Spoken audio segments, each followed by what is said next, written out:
Assalamualaikum warahmatullahi wabarakatuh. Nama saya Friska Akbar. Saya berasal dari 1194.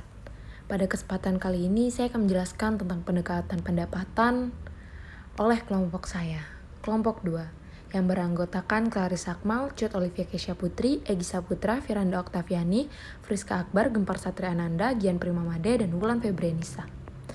Yang pertama, pendekatan pendapatan adalah jenis pendekatan pendapatan nasional yang diperoleh dengan cara menjumlahkan pendapatan dari berbagai faktor produksi yang memberikan sumbang terhadap proses produksi.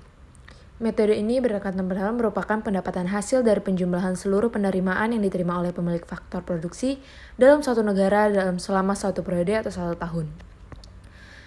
Rumus pendapatan nasional dengan pendekatan pendapatan adalah sebagai berikut. Y sama dengan R tambah W ditambah I tambah P. Dengan keterangan Y sama dengan pendapatan nasional, R pendapatan dari upah, gaji, dan lainnya, W pendapatan bersih dan sewa, I pendapatan dari bunga, sementara P pendapatan dari keuntungan perusahaan dan usaha perorangan. Ini dirangkum oleh Gian Primamade. Yang kedua, pendapatan per kapita. Pendapatan per kapita adalah pendapatan rata-rata penduduk dari suatu wilayah. Kapita sendiri berasal dari bahasa Latin yang mengandung arti per kepala. Fungsi pendapatan per kapita adalah sebagai berikut. Bisa mengetahui apakah tempat tinggal di wilayah tersebut terjangkau atau tidak. Negara bisa menentukan kebijakan pemerintah yang tepat untuk kedepannya. Bisa diketahui apakah suatu negara dikatakan sebagai negara yang masih berkembang atau negara maju. Bisa dilihat plus standar hidup atau suatu wilayah. Yang terakhir, mempengaruhi permasalahan ekonomi modern yang sedang dihadapi para pembisnis. Pendapatan per kapita juga memiliki kelemahan, contohnya yaitu tidak mampu dijadikan patokan bila terjadi inflasi. Rangkuman ini dirangkum oleh Firanda Oktaviani. Yang ketiga, kelebihan dan kekurangan pendekatan pendapatan.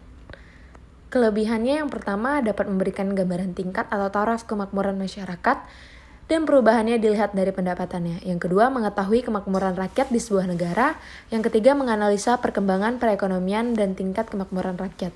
Yang keempat, menentukan standar pembandingan kehidupan antar negara. Dan yang kelima, menjadikan salah satu pedoman untuk pengambilan keputusan kebijakan pemerintah. Rangkuman ini disusun oleh Gempar Satria Ananda. Selain kelebihannya, ada juga nih kekurangannya, yaitu yang pertama, tidak adanya perhitungan pendapatan perusahaan milik perseorangan atau keluarga dalam upaya meningkatkan pendapatan nasional agar pendapatan per kapita penduduknya dapat meningkat. Yang kedua, ketidakmampuannya untuk menggambarkan tingkat kesejahteraan masyarakat secara utuh. Seringkali adanya kenaikan pendapatan per kapita suatu negara tidak disertai oleh perbaikan kualitas hidup masyarakatnya.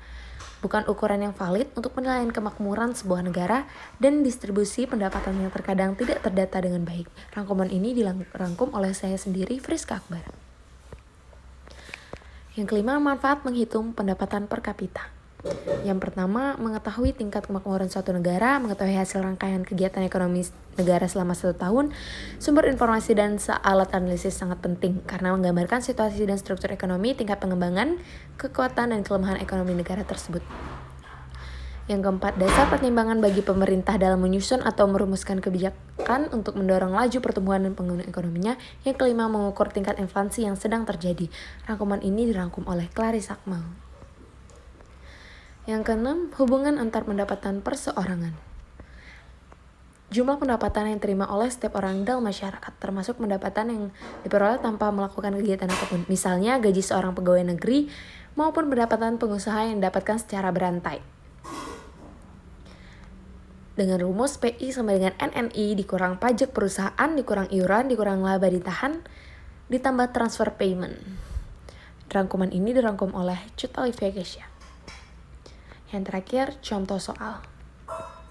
Contoh soalnya di sini, sewa sebesar 400 juta rupiah yang diterima per individu sebesar 300.000. Profit perusahaan mencapai 450 juta, ekspor luar negeri sebesar 650 juta, bunga pemilik modal sebesar 350 juta, impor luar negeri sebesar 230 juta. Pertanyaannya, berapa jumlah pendapatan nasional dengan menggunakan pendekatan pendapatan? Cara menjawabnya, diketahui R sama dengan 400 juta, W sama dengan 300.000, I sama dengan 350 juta, P sama dengan 450 juta, dan X sama dengan 650 juta. Jadi pendapatan nasional berdasarkan metode pendapatan adalah Y sama dengan R ditambah W ditambah I ditambah PY sama dengan 400 juta ditambah 300 ribu ditambah 350 juta ditambah 405 juta. Hasilnya 12 juta 300 rupiah. Rangkuman ini disusun oleh Wulan Febri. Sekian penjelasan saya. Mohon maaf bila ada kesalahan. Assalamualaikum warahmatullahi wabarakatuh.